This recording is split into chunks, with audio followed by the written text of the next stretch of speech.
Good morning all of you. मैं दीपक कुमार आपका Gurukul point में स्वागत करता हूं। कैसे हैं दोस्तों आप लोग? आज मैं आप लोगों के लिए लेके हिंदी का एक टॉपिक लेके आया हूं, समास। और मैं चाहता हूं कि आप शुरू से लास्ट तक आप इस एपिसोड में बने रहें, क्योंकि आज जो टॉपिक मैंने लिया है वो टॉपिक बहुत ही महत्वपूर्ण है।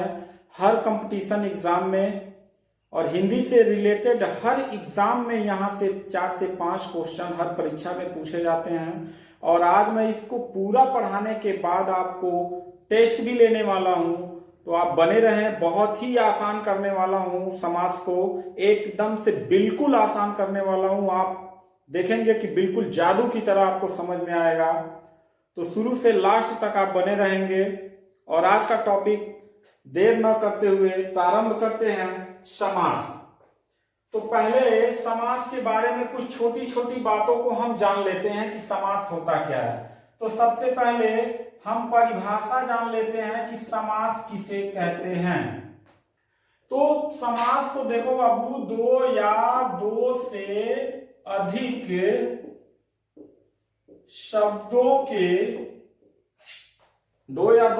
शब्दों के सार्थक मेल को हम क्या कहते हैं? समास कहते हैं। दो या दो से अधिक शब्दों के सार्थक मेल को हम समास कहते हैं। सार्थक मतलब जिसका कोई अर्थ निकले। जैसे देखिए, मैं लिख दूं राज और पुत्र, ठीक है। यहां कुछ शब्दों को आप जान लीजिए, राजपुत्र। यहां पे देखिए, यानी राजा का पुत्र, ठीक है। तो दो यहां शब्द हैं, एक है राज और एक है पुत्र। इन दोनों को एक में कर दिया गया है, राजपुत्र हो गया है। मेरी बात समझ रहे हैं? तो यानी राजा का पुत्र। देखिए, समास में एक पद कहलाता है, समास के जो है पद कहलाते हैं, ठीक है। समास का पद कहलाता है, क्या कहलाता है बाबू? एक कहलाता है प्रथम पद और एक कहलाता है द्वितीय पद। एक कहलाता है पूर्व पद और एक कहलाता है उत्तर पद। आपको मैं क्यों बता रहा हूं? क्योंकि सारे परिभाषा इसी पे ही रिलेटेड है। आपको परीक्षा में अगर ये नहीं पता है कि प्रथम पद कौन है, द्वितीय पद कौन है, पूर्व पद कौन है, उत्तर पद कौन है, तो आप परिभाषा नहीं समझ पाएंगे और आगे आपका क्वेश्चन गलत हो जाएगा। देखिए, तो प्रथम पद क्या कहलाएगा? ये कहलाएगा। पूर्व पद क्या कहलाएगा? ये कहलाएगा, ठीक है। और द्वितीय पद क्या कहलाएगा? ये कहलाएगा। और उत्तर पद क्या कहलाएगा? ये कहलाएगा। मेरा कहने का अर्थ ये है कि ये जो राज है या प्रथम पद कहलाएगा या पूर्व पद कहलाएगा, और जो पुत्र है या द्वितीय पद कहलाएगा या उत्तर पद कहलाएगा। इतनी बात समझ में आ गई? चलिए, कुछ होता है जैसे समास विग्रह एक शब्द आएगा, तो ये जो है आपका, इसको कहते हैं समास विग्रह। यानी समासित पदों को अलग अलग करने की प्रक्रिया को समास विग्रह कहते हैं। और यह जो शब्द बना है, इसको सामासिक पद या समस्त पद भी कहते हैं, ठीक है बाबू। इतना समझ में आ गया? तो इतना समझने के बाद हम आगे देखेंगे कि समास को कैसे याद करेंगे, कि मतलब कौन सा ऐसा ट्रिक हो कि हम समास को बिल्कुल जो है याद कर लें, ठीक है। मैं इसको इरेज करूं। परिभाषा समझ में आपको आ गई कि ऐसे शब्द, दो या दो से अधिक शब्दों के सार्थक मेल को हम क्या कहते हैं? समास कहते हैं। क्या कहते हैं? समास कहते हैं। अब देखिए, समास को बाबू लगभग 102 भेद होते हैं, लेकिन 102 भेद आपको पढ़ने नहीं है। कितना पढ़ेंगे? 102 तो यह भी बोल दिए सर 102 पढ़ना हालत खराब हो जाएगी। लेकिन जो परीक्षा की दृष्टिकोण से महत्वपूर्ण होते हैं उनको तो पढ़ना कंपलसरी है।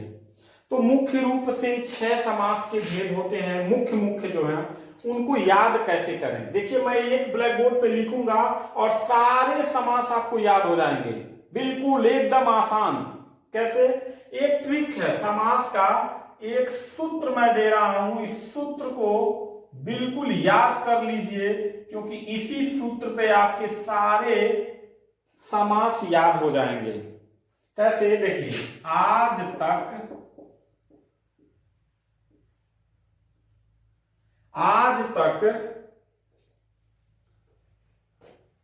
द्वंद्व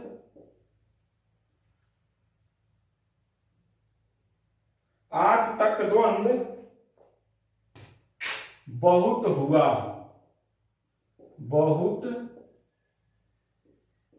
हुआ, ठीक है, इतना याद कर लेंगे। आज तक द्वंद्व बहुत हुआ, ये आपका है सभी समास को सीरियल से लिखने का ट्रिक, और कैसे लिखेंगे? नंबर 1 पे आज से हो जाएगा अव्ययी भाव समास, ठीक है। अव्ययी भाव समास के बाद आपका दूसरे नंबर पे लिख दीजिए तत्पुरुष समास, ये आपका दूसरे नंबर पे हो गया। तीसरे नंबर पे आप लिख देंगे द्वंद्व से क्या हो जाएगा? द्वंद्व समास, क्या हो जाएगा? द्वंद्व समास। और चौथे पे क्या लिख देंगे? बहुव्रीहि समास, ठीक है। ये मैं सिर्फ 4 समास को यहां लिख रहा हूं, 1 2 3 4, ठीक है। बहुव्रीहि समास तक हो गया।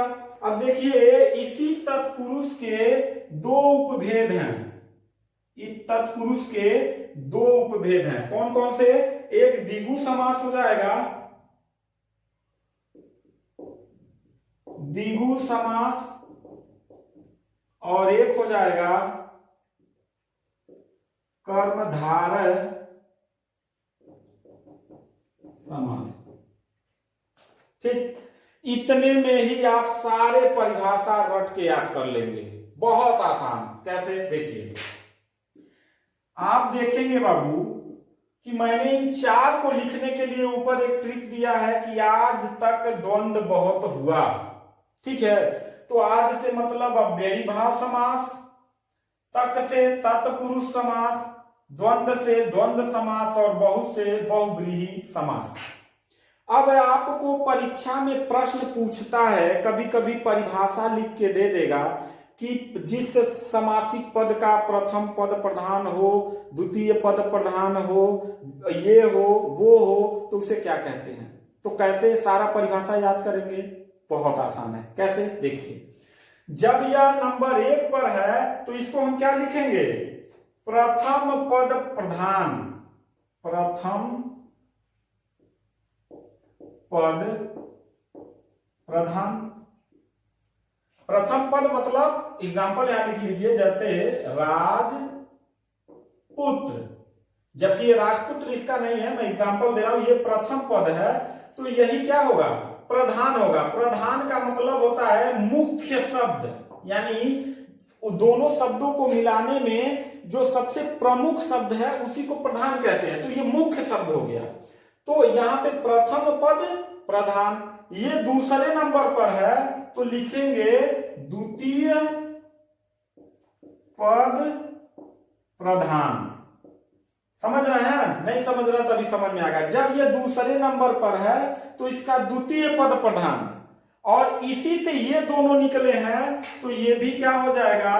द्वितीय पद प्रधान, ठीक है। क्या हो जाएगा? द्वितीय पद प्रधान, और ये भी नंबर दूसरे से निकला है तो ये भी हो जाएगा द्वितीय पद प्रधान, ठीक है बाबू। समझ में आ रही है बात?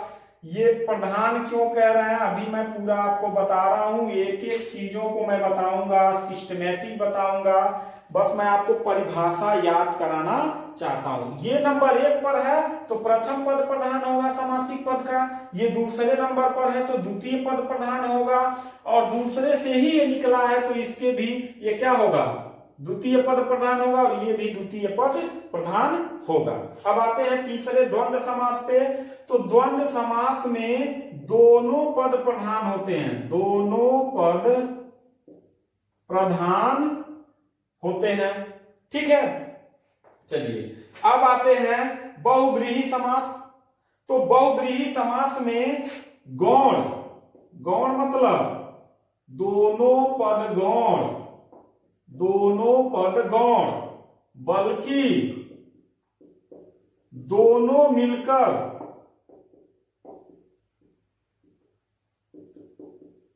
तीसरे शब्द का निर्माण, ठीक है। मेरी बात समझ में आ रही है? मैं आपको अभी एक एक समास के विषय में आप बताएंगे, बस आपको मैं एक ट्रिक दे रहा हूं कि सब समास को कैसे याद करेंगे, ठीक है। चलिए देखते हैं, प्रश्न आपसे पूछ देगा, जिस समासिक पद के प्रथम पद प्रधान हो और लिंग वचन के कारण उसमें कोई परिवर्तन न हो तो कौन सा समास, ऐसे दे देगा।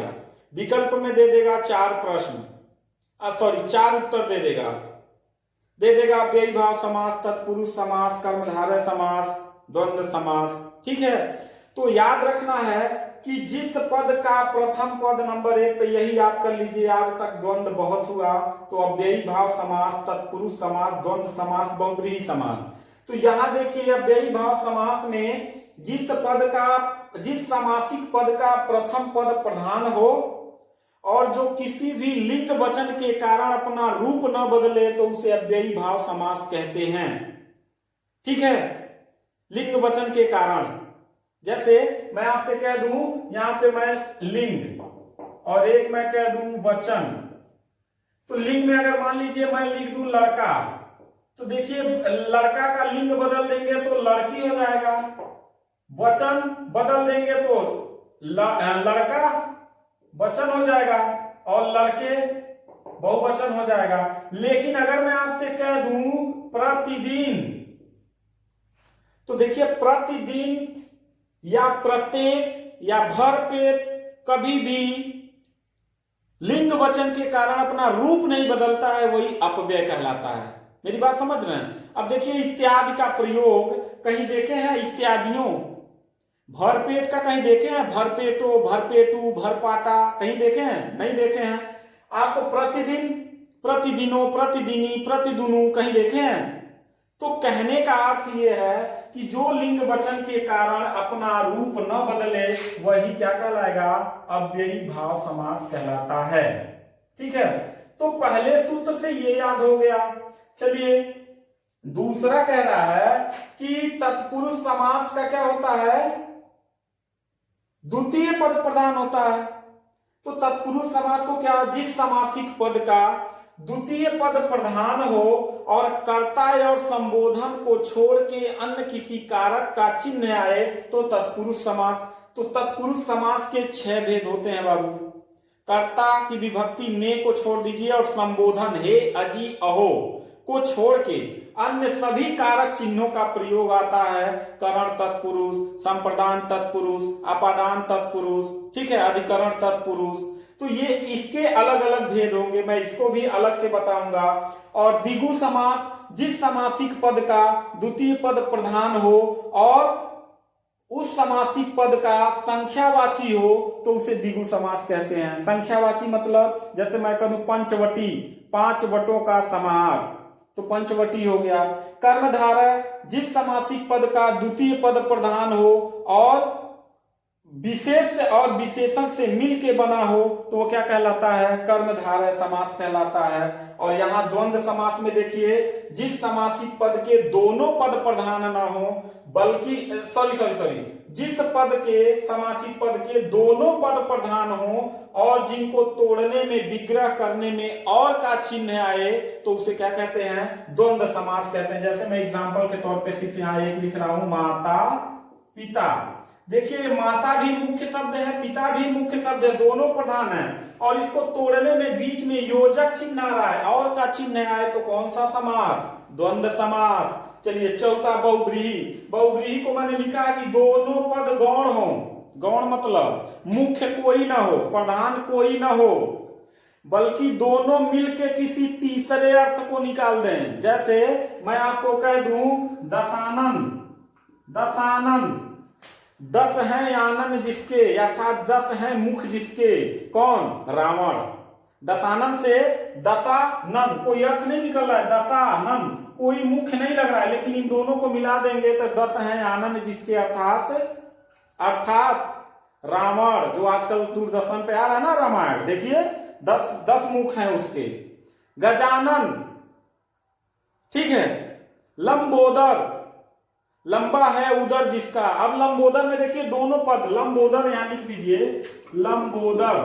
तो यहां लंबोदर में लंबोदर कोई प्रधान नहीं लग रहा है, मुख्य शब्द नहीं लग रहा है जो स्पष्ट हो, ठीक है, बल्कि दोनों मिलके लंबा है उदर जिसका, अर्थात तीसरा अर्थ बना दिए क्या, गणेश, ठीक है। तो यहां पे दोनों पद क्या हो, गौण हो और जिसको तोड़ने में और क्या हो, तीसरे का बोध कराए तो बहुव्रीहि समास कहलाता है। देखिए मैं इस छोटे से ब्लैक बोर्ड पे सिर्फ इसी सूत्र के द्वारा आप 6 समास की परिभाषा याद कर लेंगे।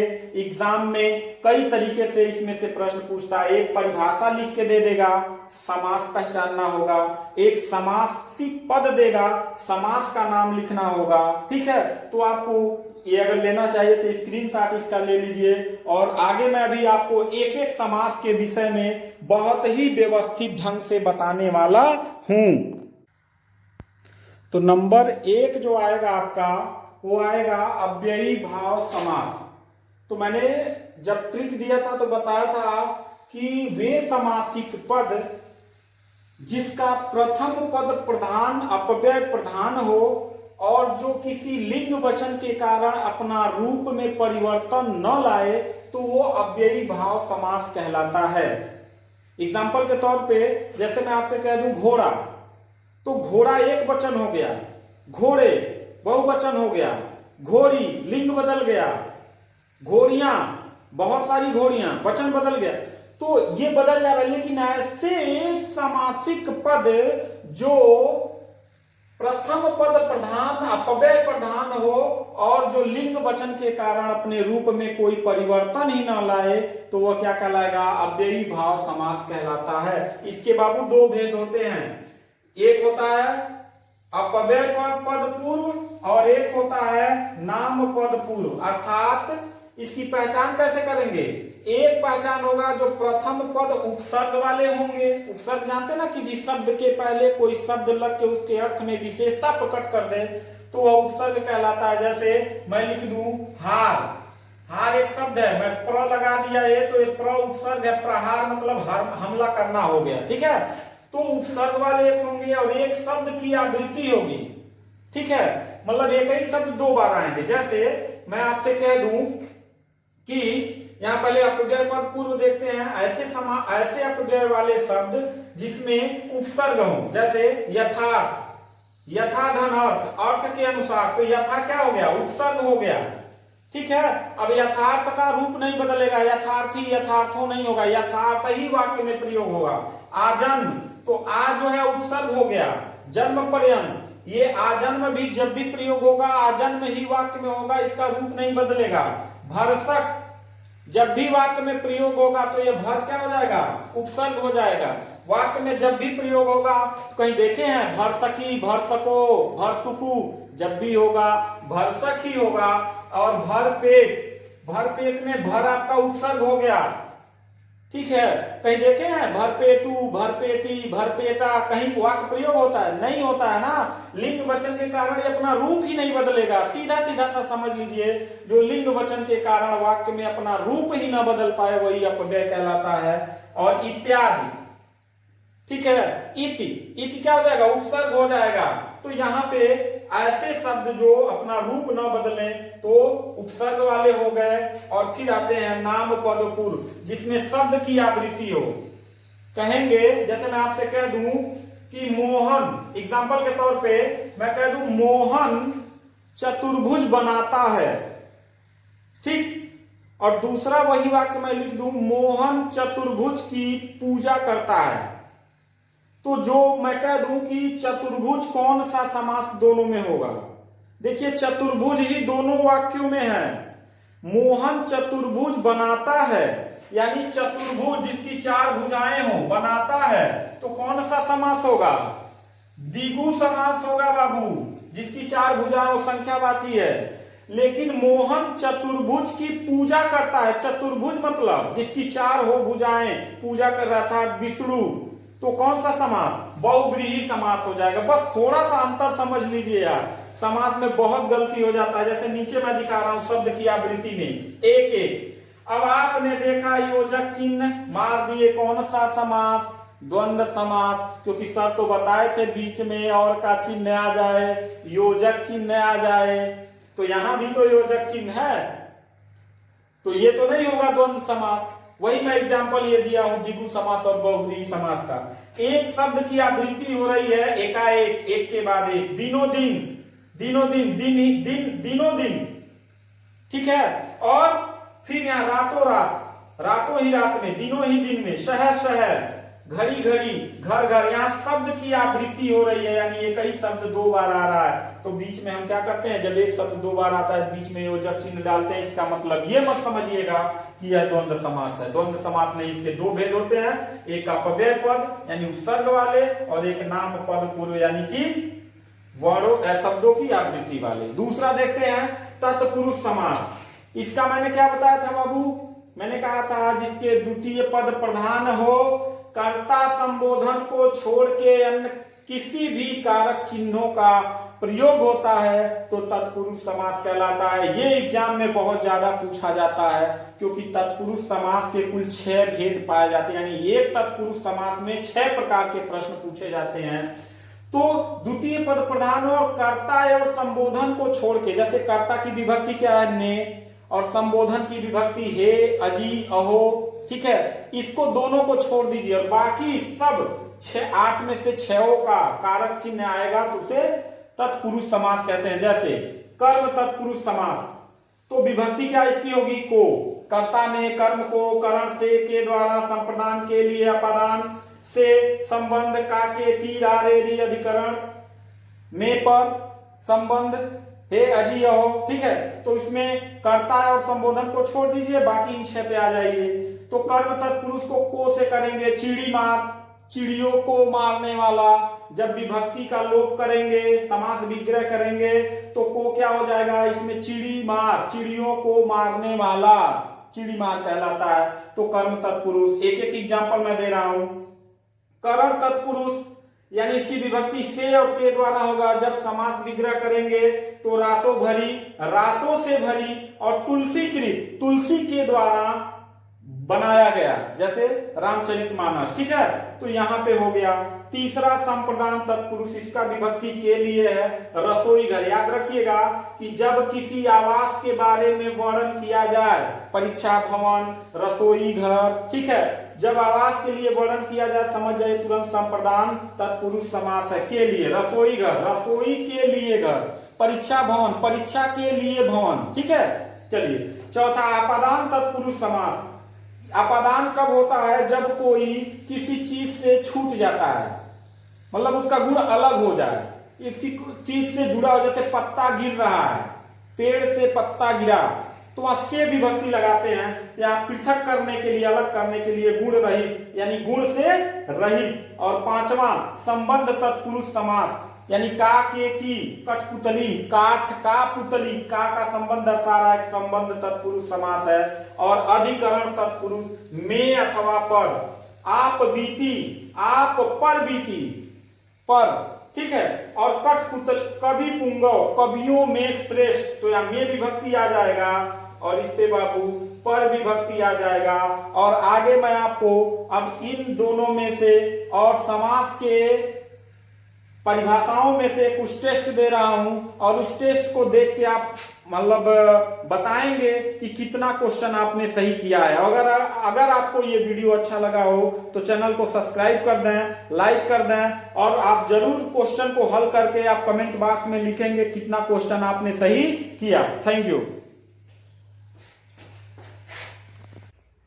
चलिए दोस्तों, जल्दी जल्दी बता देते हैं कि आज आपको 13 क्वेश्चन का जवाब देना है, और मैं इसका उत्तर कल कमेंट बॉक्स में डालूंगा और आप मिलान कर लेंगे, और आप पहले बताएंगे कि कितना क्वेश्चन आपने सही किया, और कल मैं कमेंट बॉक्स में इसका आंसर डालूंगा 13 क्वेश्चन का, और आप उससे मिलान कर लेंगे कि कितना क्वेश्चन आपने सही किया है। देखिए, ये सारे क्वेश्चन 13 क्वेश्चन जो बहुत इंपॉर्टेंट है और परीक्षा में पूछे गए क्वेश्चन है। यहाँ पे आपको समास का नाम बताना है। धनुर्वाण यूपी पीजीटी 2000 में पूछा, शोकाकुल दूसरा प्रश्न यूपी पीजीटी 2003 में पूछा हुआ क्वेश्चन, तीसरा कठपुतली यूपी पीजीटी 2009 में पूछा हुआ क्वेश्चन, अकाल पीड़ित यूपी पीजीटी 2004 में पूछा हुआ क्वेश्चन, पांचवा question Kamal Nayan UP TGT 2004 में पूछा हुआ क्वेश्चन, छठवां प्रतिदिन यूपी एसडीआई 2006 में पूछा हुआ क्वेश्चन, सातवां आजम टीजीटी 2009 में पूछा हुआ क्वेश्चन, आठवां गौशाला टीजीटी 2009 में पूछा हुआ क्वेश्चन, नौवां भरपेट यूपी टेट में पूछा हुआ क्वेश्चन, 10वां दिनों दिन, ये भी बहुत इंपॉर्टेंट है। और यहाँ मैंने समास की परिभाषा लिखा हुआ है, उस समास का नाम आपको लिखना है कि जिसमें कोई पद प्रधान न हो वह कौन सा समास कहलाता है। चलिए, जिस समास के दोनों पद प्रधान हो उसे कौन सा समास कहते हैं, और 13वां वे समासिक पद जो संख्यावाची हो उन्हें कौन सा समास कहते हैं।